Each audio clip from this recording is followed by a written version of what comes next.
اور اس بیلون کے اندر بیٹھ کے یہ اسیس کر رہے ہیں کہ باہر کے اندر دن اور رات کیسے ہیں.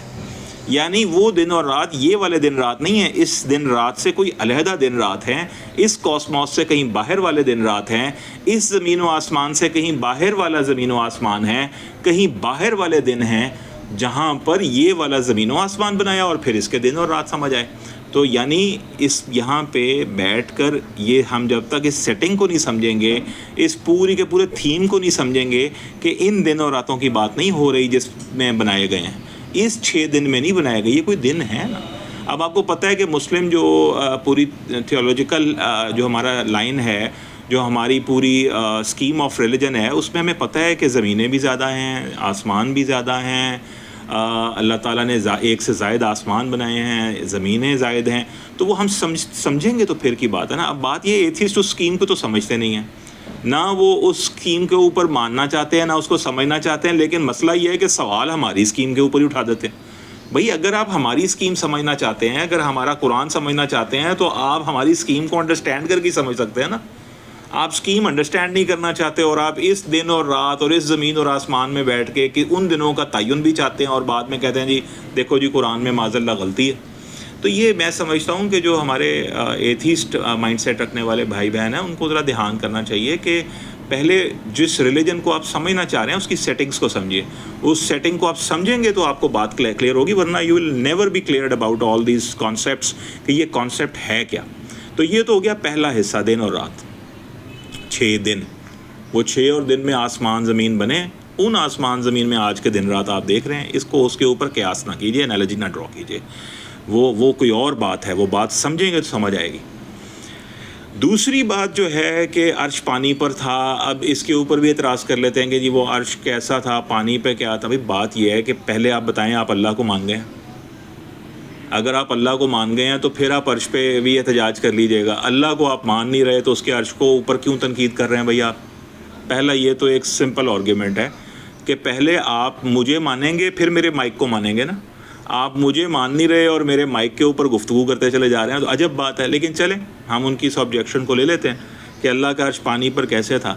بھائی جو زمین کی تخلیق ہے اپنی ایوولوشن میں, برٹینیکا کا جو آپ کا ویب سائٹ ہے اس پہ جائیے اور دیکھیں کہ ایوولوشن میں پانی کب بنا ہے. سائنٹسٹ میں ابھی تک بحث چل رہی ہے کہ پانی کیسے آیا زمین پہ. کوئی کہتے ہیں میٹیورائڈ سے آ گیا, کوئی کہتے ہیں یہیں سے پھوٹ گیا, کوئی بات کر رہا ہے, کوئی بات کر رہا ہے. اس کا ایگزیکٹ ان کو ٹائم لائن ہی نہیں پتہ لگ رہی کہ پانی کیسے آیا اور کب آیا. اور پھر پانی کو آج بھی اگر آپ دیکھیں کہ کوئی جانور کاٹیں تو اس میں ایک مایا بلڈ کی صورت میں نکلتی ہے, اس کا کانٹینٹ کیا ہوتا ہے, خون. آپ سیل دیکھتے ہیں تو کہتے ہیں سیل کا 80-90%, 70-80-90% جو حصہ ہے وہ کیا ہے, پانی. پھر آپ کسی نباتات کے اندر چلتا ہوا پورے کا پورا سسٹم دیکھتے ہیں جس سے فوٹو سینتھسس ہو رہا ہے, تو آپ کو نباتات کے اندر جو بیس لائن نظر آ رہی ہے حیات کی, وہ ہے پانی. تو آپ کو نباتات جو نظر آ رہے ہیں دنیا میں, 3 ہی مخلوقیں نظر آ رہی ہیں نا اس وقت دنیا میں.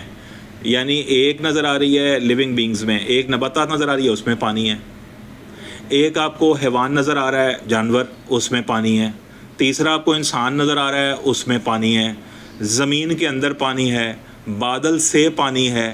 اور آسمان کے بارے میں ہم تو نہیں کہتے لیکن آپ یہی کہتے ہیں یہ بھی گیسز ہیں. تو گیسز کیا ہوتی ہیں, گیسز وہ ہوتی ہے جو مایا بھی بن سکے اور ٹھوس بھی ہو سکے, جو سالڈ لیکوڈ گیس میں کنورٹ ہو سکے. تو اس کی کنورٹیبلٹی آسمان کو بھی کیا کر دے گی, پانی.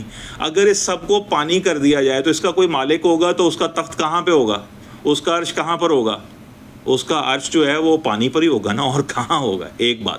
دوسری بات یہ ہے کہ ہم جب اللہ کے بارے میں اسیوم کرتے ہیں نا, یہ جو اسلام کا خدا کا تصور ہے بڑا یونیک ہے, یہ باقیوں کی طرح نہیں ہے.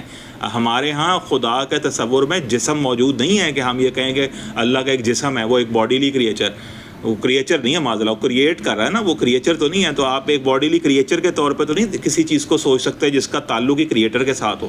تو آپ کو عرش بھی ایک تختے کی طرح لگے گا. آپ کے جس ہر چیز ہوتی ہے نا کوگنیٹیو ایبلٹیز میں ہمارے, ہم فوراً اسیوم کرتے ہیں اپنی عقل کے مطابق. ہم جب عرش کو اسیوم کرتے ہیں تو آپ سب اپنے آپ سے سوال پوچھیں جو ویڈیو دیکھ رہے ہیں, آپ کو لگے گا کہ جیسے ایک تختہ سا ہوگا, ایک تخت سا ہوگا. اب وہ تخت کتنا ہوگا, اتنا بڑا ہوگا, اتنا بڑا ہوگا, اتنا بڑا ہوگا. آپ چونکہ آپ نے جسم اسیوم کیا ہوا نا, تو آپ کو اس کی لینتھ اور بریتھ اور ہائٹ بڑھانی پڑ رہی ہے. حالانکہ اللہ کا چونکہ جسم ہم مانتے ہی نہیں ہیں کہ اللہ کا جسم ہماری طرح کا کوئی جسم ہے. اللہ ہر وقت ساتھ ہوتا ہے مخلوق کے. اب وہ ہر عرش جو ہے نا وہ ہاریزونٹل پڑا ہوا ہے یا ورٹیکل ہے, ہمیں کیا معلوم ہو. کیا وہ ڈائمینشنز میں ہے, ڈائمینشن سے باہر ہے, ہمیں کیا معلوم ہو. بس یہ معلوم ہو گیا کہ جہاں جہاں تخلیق ہے وہاں وہاں پانی ہے، اور جہاں جہاں پانی ہے وہاں تخلیق کا خالق ساتھ موجود ہے، اور سب سے ابتدا میں جو چیزیں آئی ہیں وہ پانی ہی آیا ہے۔ تو آپ کا ایوولوشن کی تھیری آپ پڑھ لیں، اس میں آپ کہہ رہے ہیں جی ہمیں پتہ نہیں لگ رہا کب آ رہا ہے پانی دنیا کے اندر، نیچے سے آ رہا ہے، اوپر سے آ رہا ہے، میٹیورائٹ سے آ رہا ہے، زمین سے پھوٹ رہا ہے، یہ کتنے بلین، 4 بلین، برٹانیکا پہ جائیں آپ کو سارا وہ واٹر کا بتائیں گے کہ کیا، تو پڑھیں وہاں جا کے، آپ ساتھ دیکھیں کہ آپ کے پاس جو لیونگ بینگز ہیں، وہ نباتات ہیں، حیوانات ہیں، انسان ہیں، ان میں پانی دوڑ رہا ہے، وہ زمین ہے اس کے نیچے پانی ہے، بادل ہے تو اس میں پانی ہے، آسمان کو آپ کہتے ہیں گیس ہے تو گیس کنورٹیبل انٹو پانی ہے، تو اگر ساری تخلیق پانی ہے تو تخلیق کا تخلیق کار کیا ہوگا؟ کوئی پانی سے ریلیٹ کرے گا نا، تو اس نے وہ پہلے بتا دیا تھا آپ کو سورہ ہود میں، بجائے اس کے کہ آپ کو سورہ ہود کی یہ آیت ایکسائٹ کرتی کہ ہماری ایوولوشن تھیری جہاں آخر میں پہنچی ہے وہاں پہ پانی پانی پانی نظر آ رہا ہے، جہاں پہ لیونگ بینگ کی ساری ریسرچ پہنچی ہے ہمیں ہر طرف پانی نظر آ رہا ہے، اور یہ جو مسلمانوں کا جو اسکرپچر ہے اس کے اندر خدا کے بارے میں لکھا ہے کہ اس کا عرش پانی پہ تھا، بجائے وہ آپ کو ایکسائٹ کرتی ہے آپ نے اس کو آبجیکٹ کرنا شروع کر دیا۔ تو یہ 6 دن میں زمین و آسمان جو بنائے، یہ والے زمین و آسمان اس 6 دن میں بنے، اس زمین و آسمان پہ آپ کو دن رات نظر آ رہے ہیں، اس کے اندر بیٹھ کے کیلکولیٹر جتنا بھی چلائیں گے، سپر کمپیوٹر بھی چلائیں گے نا، تو آپ کو ٹائم اسیسمنٹ نہیں دے پائے گا، اور آپ ایسے ہی احتجاج کرتے رہیں گے کیسے 6 دن میں بن گیا، بیکاز آپ یہاں بیٹھ کے کاؤنٹ کریں، ایک بات۔ اور دوسری بات یہ ہے کہ عرش جو ہے وہ پانی پر کیسے تھا، ساری تخلیق کا ماخذ پانی، ساری تخلیق جو ہے وہ پانی سے کہیں نہ کہیں ریلیٹ کر جاتی ہے۔ آپ کو پتہ ہے حالتیں 3 ہیں مادے کی، ایک سالڈ ہے، ایک لیکوڈ ہے، اور ایک گیس ہے۔ تو جو لیکوڈ ہے اس کے حوالے سے کہہ دیا، نباتات میں بھی وہی چل رہا ہے، حیوانات میں بھی وہی چل رہا ہے، انسانوں میں بھی وہی چل رہا ہے، زمین کے نیچے بھی وہی چل رہا ہے، بادل میں بھی اور آسمان میں بھی، تو وہ پہلے بتا دیا تھا، بجائے اس کے کہ آپ کہتے ہیں it is so prophetic, it is so profound, it is so such a huge thing جو آپ کو بتائی جا رہی ہے، بجائے اس کے اس کو آپ ایک سمبلائز کرتے، اس کو ایک نشانی کے طور پہ لیتے، تو ایتھسٹ جو مائنڈ سیٹ رکھنے والے بھائی بہن ہیں وہ اس کے اوپر احتجاج کرتے ہیں۔ اس کو پیار سے دیکھنا چاہیے، سمجھنا چاہیے، اور اصل میں جو لوگ اس طرح کی الٹ پٹانگ باتیں پھیلا رہے ہوتے ہیں کچھ ایسے آج کل بھی ایتھسٹ کچھ لوگ یوٹیوبرز ہیں، وہ پاکستانی بیس سے بھی ہیں، اور وہ ایسی الٹی سیدھی اوٹ پٹانگ باتیں ہیں، کیونکہ انہوں نے قرآن شریف بچپن میں پڑھا تھا، وہ قرآن شریف کو بجائے سمجھنے کے لیے پڑھتے انہوں نے احتجاج کرنے کے لیے پڑھنا شروع کر دیا، تو اس طرح کی باتیں پھیلاتے ہیں۔ اس سے ڈر یہ ہوتا ہے کہ جو ینگسٹر ہیں جو بھی قرآن شریف کی طرف آ رہے ہیں، وہ کہیں بجائے پڑھنے کے پہلے ہی بند کر کے قرآن مجید کو احتجاج نہ کرنا شروع کر دیں۔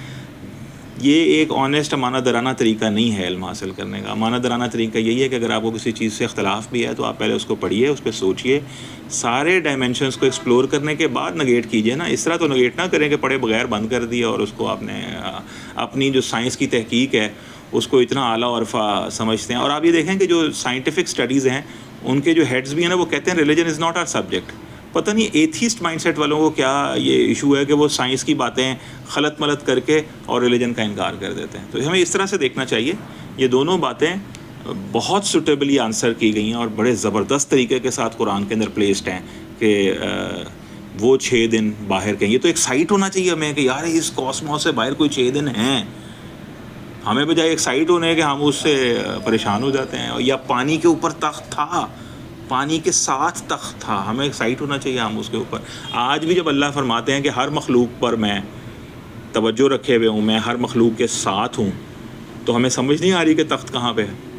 اب وہ تخت اگر آپ تختہ ڈھونڈ رہے ہیں، ایک چوکٹا ڈھونڈ رہے ہیں لکڑی کا یا کوئی سونے کا یا ہیرے کا، تو ایسا نہیں ہے۔ وہ اس کی شان کے مطابق تخت ہے، اس کی شان کے مطابق عرش ہے۔ وہ تخت ہے بھی یا نہیں ہے یہ اللہ جانتے ہیں۔ عرش کہہ دیا گیا کہ ہر تخلیق کے وہ ساتھ ہے۔ تو اللہ تعالیٰ ہمیں سمجھنے کی توفیق عطا فرمائے۔ میں امید کرتا ہوں کہ آپ کا جو سوال ہے اس کا جواب دینے کی میں نے کوشش کر دی ہے۔